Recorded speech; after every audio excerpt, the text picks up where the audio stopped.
Assalamualaikum dan salam sejahtera. Nama saya Nora Anis binti Zamri serta dua rakan saya iaitu Dilaila Munira dan Hani Afika.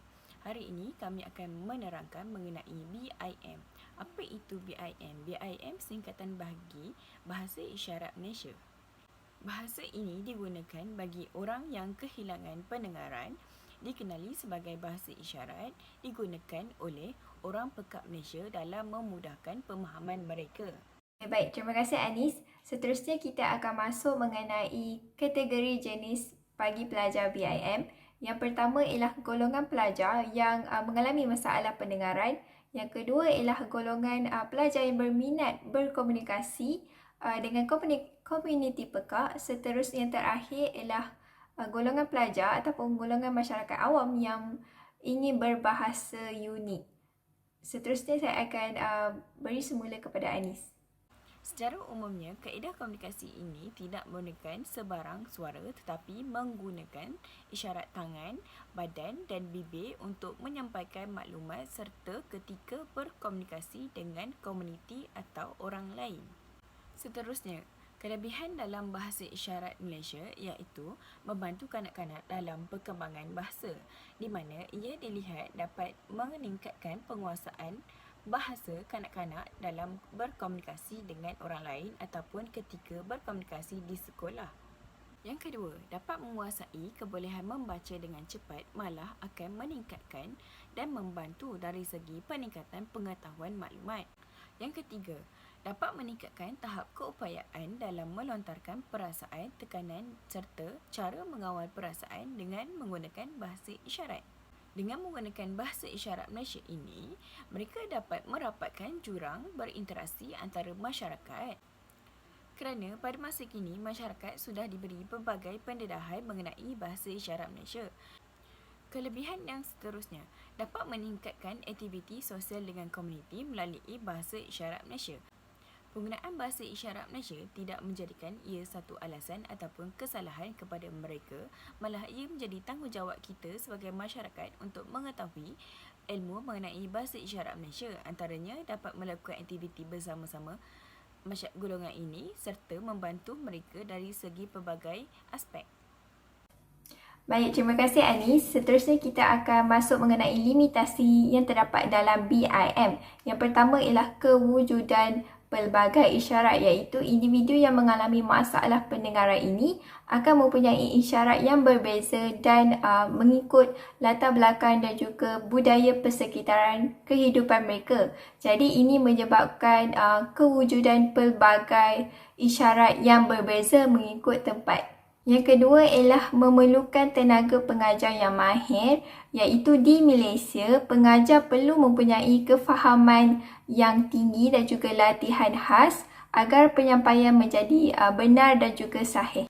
Limitasi yang ketiga ialah penguasaan BIM dalam tempoh yang lama. Saya mengambil contoh seperti bagi ahli keluarga yang mempunyai individu masalah pendengaran, cara untuk berkomunikasi dengan mereka hanyalah melalui BIM. Jadi, ahli keluarga perlu mengambil tempoh yang sangat panjang untuk menguasai BIM dan hanya latihan yang berterusan sahaja dapat mengukuhkan lagi pembelajaran ataupun komunikasi di antara mereka. Yang keempat ialah mempunyai kelancaran komunikasi yang terbatas. Ini dimaksudkan dengan batasan kelancaran dari sudut penerimaan dan maksud yang ingin disampaikan oleh individu masalah pendengaran, iaitu perselisihan faham mungkin akan timbul akibat daripada penggunaan simbol dan gerak tangan yang sukar dan rumit. Yang kelima ialah tidak menepati struktur dan tata bahasa. Menurut Abdullah Yusuf, 1985,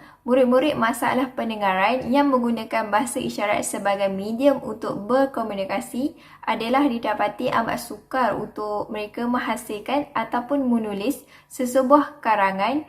Hal ini menyebabkan ayat-ayat yang dihasilkan oleh kumpulan masalah pendengaran adalah tidak tepat. Seterusnya, berlakunya masalah pencapaian akademik di kalangan murid masalah pendengaran. Yang terakhir ialah keadaan yang gelap dan sesak turut menjadi limitasi kepada BIM kerana kelancaran memahami baik-baik perkataan individu masalah pendengaran bergantung kepada anggota tangan mereka dan ini akan menyukarkan penerima memahami komunikasi masalah pendengaran. Seterusnya saya akan serahkan kepada Hani.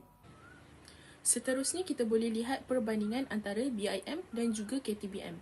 Seperti yang kita tahu, golongan pekak mempunyai cara komunikasinya yang tersendiri untuk bersosial dan berbual dalam komuniti mereka. Perbandingan yang pertama adalah BIM dicipta oleh golongan pekak sendiri dan ianya diterima oleh komuniti pekak secara meluas. KTBM pula direka oleh sekumpulan golongan pendidik atau akademik yang profesional untuk pengajaran bahasa di sekolah, di mana mereka menggunakan tata bahasa Melayu yang baku. Perbandingan yang kedua adalah mereka yang mengamalkan BIM ini adalah golongan pekak dan orang tipikal yang sudah mahir dalam menggunakan BIM. Manakala bagi pengamal KTBM ini pula adalah mereka yang pekak berpendidikan dan guru di dalam kelas.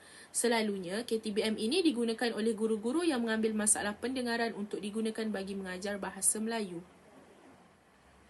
Perbandingan yang ketiga adalah BIM merupakan bahasa komunikasi harian orang pekak dan merupakan bahasa ibunda bagi orang pekak di Malaysia. Sejak dahulu lagi, BIM menjadi bahasa komunikasi yang dibanggakan oleh mereka sendiri. Manakala KTBM merupakan kod yang digunakan dalam sesi pengajaran dan pembelajaran bahasa. Namun, KTBM bukanlah bahasa umum orang pekak tetapi kod ini diakui oleh Kementerian Pendidikan Malaysia. Perbandingan yang keempat adalah BIM mempunyai tata bahasanya tersendiri di mana golongan pekak ini menggunakan ayat yang tidak tepat dari segi tata bahasanya, seperti subjek dan predikat tidak disusun dengan baik semasa berkomunikasi. Sedikit sebanyak, penggunaan BIM amat berguna untuk memudahkan pemahaman orang pekak. Dalam KTBM lebih menekankan penggunaan bahasa Melayu yang baik dan menggunakan tata bahasa dan sintaksis dengan tepat.